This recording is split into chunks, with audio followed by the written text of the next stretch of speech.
ಆತ್ಮೀಯ ಬಂಧುಗಳೇ, ಶ್ರೀಮದ್ ಭಗವದ್ಗೀತೆ ತತ್ವ ವಿವೇಚನಿ ಟೀಕಾ ಅಧ್ಯಾಯ 6 ಆತ್ಮ ಸಂಯಮ ಯೋಗ. ಇದರಿಂದ ಮೊದಲನೇ ಶ್ಲೋಕವನ್ನ ತಿಳ್ಕೊಳ್ತಾ ಇದ್ವಿ. ಓದ ಭಾಗದಲ್ಲಿ ಭಗವಂತ ಏನ್ ಹೇಳ್ತಾನೆ, ಯಾವ ಮನುಷ್ಯ ಕರ್ಮಫಲದ ಆಶ್ರಯವನ್ನ ಪಡೀದೆ ತನ್ನ ಕರ್ತವ್ಯ ಕರ್ಮವನ್ನ ಮಾಡ್ತಾನೋ ಅವನು ನಿಜವಾಗ್ಲೂ ಸನ್ಯಾಸಿ ಮತ್ತೆ ಯೋಗಿ ಆಗಿದ್ದಾನೆ. ಮತ್ತೆ ಕೇವಲ ಅಗ್ನಿಯನ್ನ ತ್ಯಾಗ ಮಾಡಿರೋನು ಸನ್ಯಾಸಿ ಅಲ್ಲ, ಮತ್ತೆ ಕೇವಲ ಕ್ರಿಯೆಗಳನ್ನ ತ್ಯಾಗ ಮಾಡೋನು ಯೋಗಿನೂ ಅಲ್ಲ ಅಂತ ಹೇಳ್ದ. ಪ್ರಶ್ನೆ ಏನಿತ್ತು, ಇಲ್ಲಿ ಕರ್ಮ ಫಲದ ಆಶ್ರಯದ ಬಗ್ಗೆ ಹೇಳಿದ್ದಾರೆ. ಕರ್ಮ ಫಲದ ಆಶ್ರಯದ ತ್ಯಾಗವನ್ನ ಮಾಡಬೇಕು ಅನ್ನೋದ್ರ ಬಗ್ಗೆ ಹೇಳಿದ್ದಾರೆ.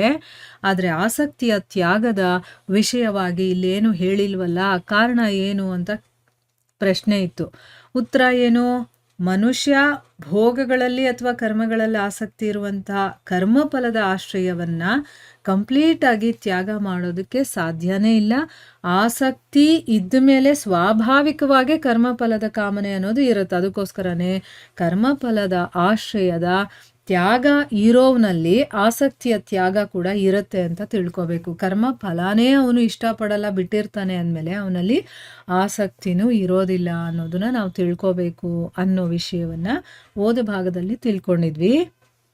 ಈಗ ಮುಂದುವರೆದು ಇಲ್ಲಿ ಹೇಳ್ತಾ ಇದ್ದಾರೆ, ಪ್ರತಿಯೊಂದು ಸ್ಥಳದಲ್ಲೂ ಕೂಡ ಎಲ್ಲ ಶಬ್ದಗಳ ಪ್ರಯೋಗ ಮಾಡಿರೋದಿಲ್ಲ. ಯಾಕಂದ್ರೆ ಪ್ರತಿಯೊಂದು ಕಡೆನೂ ಒಂದೊಂದನ್ನು ಹೇಳ್ಕೊಂಡು ಹೋಗಲ್ಲ ಅವರು. ಅದಕ್ಕೇನೆ ಆ ರೀತಿಯ ಸ್ಥಳಗಳಲ್ಲಿ ಅದೇ ವಿಷಯಗಳಲ್ಲಿ ಬೇರೆ ಕಡೆ ಅದನ್ನ ಏನಾದರೂ ಹೇಳಿದಾಗ ನಾವು ಅದನ್ನ ನಾವೇ ಅರ್ಥ ಮಾಡ್ಕೋಬೇಕು. ಅಂದ್ರೆ ಅರ್ಥ ಏನು, ಎಲ್ಲಿ ಫಲದ ತ್ಯಾಗವನ್ನ ಹೇಳಿರ್ತಾರೋ ಆದ್ರೆ ಅಲ್ಲಿ ಆಸಕ್ತಿಯ ಬಗ್ಗೆ ಚರ್ಚೆ ಆಗಿರೋದಿಲ್ಲ.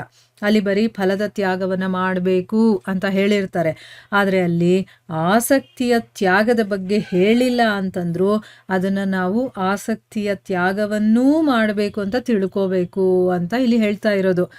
ಅಂದ್ರೆ ಅವರು ಬರೀ ಫಲದ ತ್ಯಾಗ ಅಂತಂದ್ರೆ ಅಲ್ಲಿ ಆಸಕ್ತಿಯ ತ್ಯಾಗ ಅಂತ ಕೂಡ ಅರ್ಥ ಮಾಡ್ಕೋಬೇಕು. ಇಲ್ಲಿ ಕೆಲವೊಂದು ಶ್ಲೋಕಗಳನ್ನ ಹೇಳಿದ್ದಾರೆ ಎಕ್ಸಾಂಪಲ್ಗೆ. ಅದನ್ನ ತಿಳ್ಕೊಂಡಾಗ ನಮ್ಗೆ ಇನ್ನೂ ಚೆನ್ನಾಗಿ ಅರ್ಥ ಆಗುತ್ತೆ. ಸೊ 2ನೇ ಅಧ್ಯಾಯದ 51ನೇ ಶ್ಲೋಕದಲ್ಲಿ ಹೇಳಿದ್ದಾರೆ, ಏನು ಅಂತ ತಿಳ್ಕೊಳ್ಳೋಣ.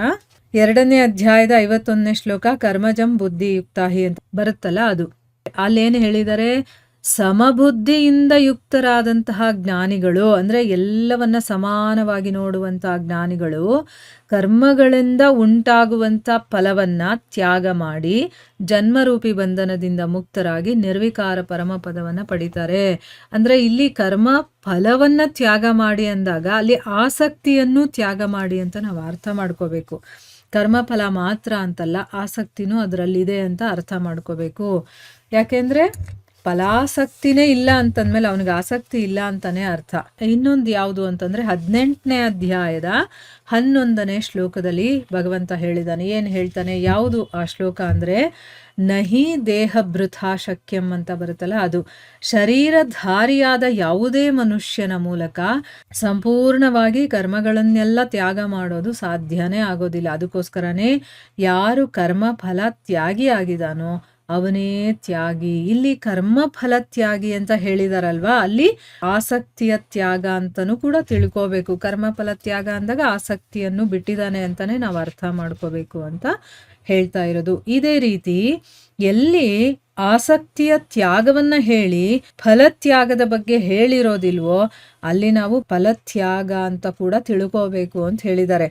ಅಂದ್ರೆ ಬರೀ ಆಸಕ್ತಿಯ ಬಗ್ಗೆ ಹೇಳಿದ್ರೆ ನಾವಲ್ಲಿ ಫಲತ್ಯಾಗ ಅಂತಾನು ತಿಳ್ಕೋಬೇಕು, ಫಲತ್ಯಾಗದ ಬಗ್ಗೆ ಮಾತ್ರ ಹೇಳಿದ್ರೆ ಅಲ್ಲಿ ಆಸಕ್ತಿ ತ್ಯಾಗ ಅಂತ ಕೂಡ ತಿಳ್ಕೋಬೇಕು. ಈ ವಿಷಯ ನಮ್ಗೆ ಅರ್ಥ ಆಗಬೇಕು ಅಂತಂದ್ರೆ ಕೆಲವೊಂದು ಶ್ಲೋಕಗಳನ್ನ ಹೇಳಿದ್ದಾರೆ. 3ನೇ ಅಧ್ಯಾಯದ 19ನೇ ಶ್ಲೋಕದಲ್ಲಿ ಭಗವಂತ ಹೇಳಿದಾನೆ. ಏನ್ ಹೇಳಿದಾನೆ, ಯಾವ ಶ್ಲೋಕ ಅಂತಂದ್ರೆ ತಸ್ಮಾದ್ ಅಸಕ್ತ ಸತತಂ ಅಂತ ಬರುತ್ತಲ್ಲ ಆ ಶ್ಲೋಕ. ಅಲ್ಲೇನು ಹೇಳಿದಾನೆ, ನೀನು ನಿರಂತರವಾಗಿ ಆಸಕ್ತಿ ರಹಿತನಾಗಿ ಸದಾ ಕರ್ತವ್ಯ ಕರ್ಮವನ್ನ ಚೆನ್ನಾಗಿ ಮಾಡ್ತಾ ಇರು. ಯಾಕೆ ಅಂತಂದ್ರೆ ಆಸಕ್ತಿ ರಹಿತನಾಗಿ ಕರ್ಮವನ್ನ ಮಾಡ್ತಾ ಇರುವಂತಹ ಮನುಷ್ಯ ಪರಮಾತ್ಮನನ್ನ ಪಡ್ಕೊಳ್ತಾನೆ ಅಂತ ಹೇಳಿದಾನೆ. ಇಲ್ಲಿ ಬರೀ ನಮಗೆ ಆಸಕ್ತಿಯನ್ನ ಬಿಟ್ಟು ಅಂತ ಹೇಳಿದ್ದಾರೆ ಅಂತಂದ್ರೆ ಇಲ್ಲಿ ನಾವು ಕರ್ಮ ಫಲವನ್ನು ಬಿಟ್ಟು ಅಂತ ಅರ್ಥ ಮಾಡ್ಕೋಬೇಕು ಅನ್ನೋದನ್ನ ನಾವು ತಿಳ್ಕೋಬೇಕು.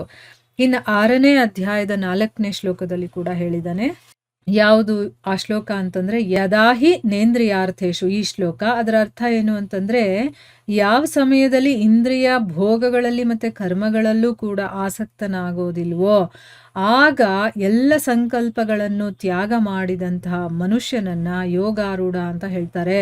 ಇಲ್ಲಿ ನೋಡಿ, ಭೋಗ ಮತ್ತೆ ಕರ್ಮಗಳಲ್ಲಿ ಆಸಕ್ತನಾಗೋದಿಲ್ವೋ ಅಂತ ಹೇಳಿದ್ದಾರೆ ಅಂತಂದ್ರೆ ಇಲ್ಲಿ ಕರ್ಮ ಫಲಗಳಲ್ಲೂ ಅಂತ ಅರ್ಥ ಮಾಡ್ಕೋಬೇಕು ಅನ್ನೋದು ಇದರ ಅರ್ಥ.